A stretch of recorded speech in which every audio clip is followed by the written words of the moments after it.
북한군 피격으로 숨진 공무원 이모 씨 사건, 아직 의문점이 많습니다. 특히 고인이 월북했을 거라고 성급히 결론 내린 듯한 정황이 속속 나옵니다.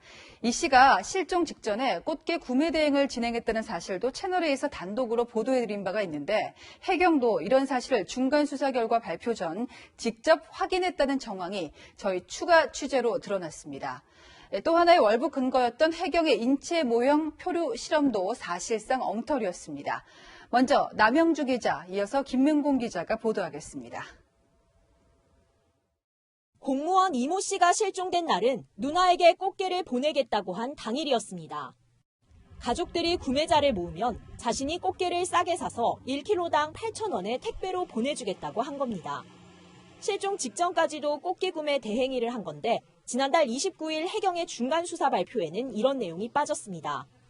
북측의 월북 의사를 표명한 정황이 있었던 점, 그리고 표류 예측, 분석 결과 등을 종합하여 볼 때 실종자는 월북한 것으로 판단하고 있습니다.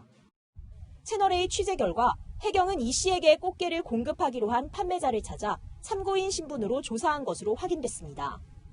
이 씨와 함께 무궁화 10호에 탔던 동료 15명 중 5명도 해경 조사에서 이 씨를 통해 꽃게를 사려고 돈을 입금했다고 진술했습니다. 해경이 꽃게 판매자와 구매자를 확인한 건 모두 중간 수사 결과 발표 전입니다. 해경 관계자는 관련 내용을 발표하지 않은 이유에 대해 당시 이 씨의 계좌 내역을 확보하지 못해 구매 대행 사실을 정확히 확인할 수 없었다고 설명했습니다. 실족 사고와 극단적 선택, 월북 등 모든 가능성을 열어두고 수사를 진행했다는 해경의 설명과 달리 월북에만 초점을 맞춰 결론을 내린 게 아니냐는 지적이 나옵니다. 채널A 뉴스 남영주입니다. 해경은 지난달 25일 무궁화 10호 난간에 남아있는 지문을 채취했습니다. 이 씨가 배를 이탈하는 과정에서 난간에 흔적이 남았을 가능성을 살펴보기 위해서입니다.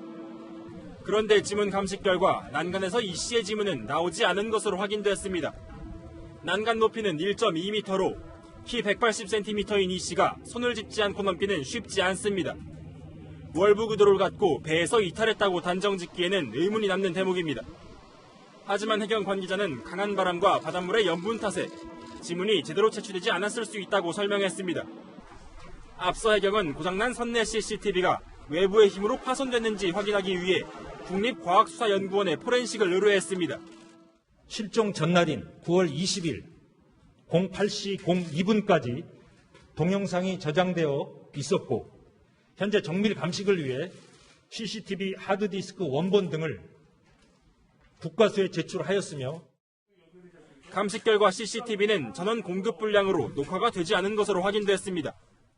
해경은 지난달 26일 인체 모형을 바다에 빠뜨려 이동 경로를 살펴보는 표류 실험도 했지만 실험 46분 만에 모형이 사라져 실험이 중단된 사실도 드러났습니다. 야당은 실패한 실험을 월북 근거로 삼았다며 짜맞추기 수사라고 비판했습니다. 해경은 모형이 소실되기 전까지 파악한 동선은 예상 동선과 유사했다며 실험은 실패한 게 아니다라고 해명했습니다. 실험 중단 이유에 대해서도 이 씨 실종 당시와 동일한 조건을 만들지 못했기 때문이라고 설명했습니다. 채널A 뉴스 김민곤입니다.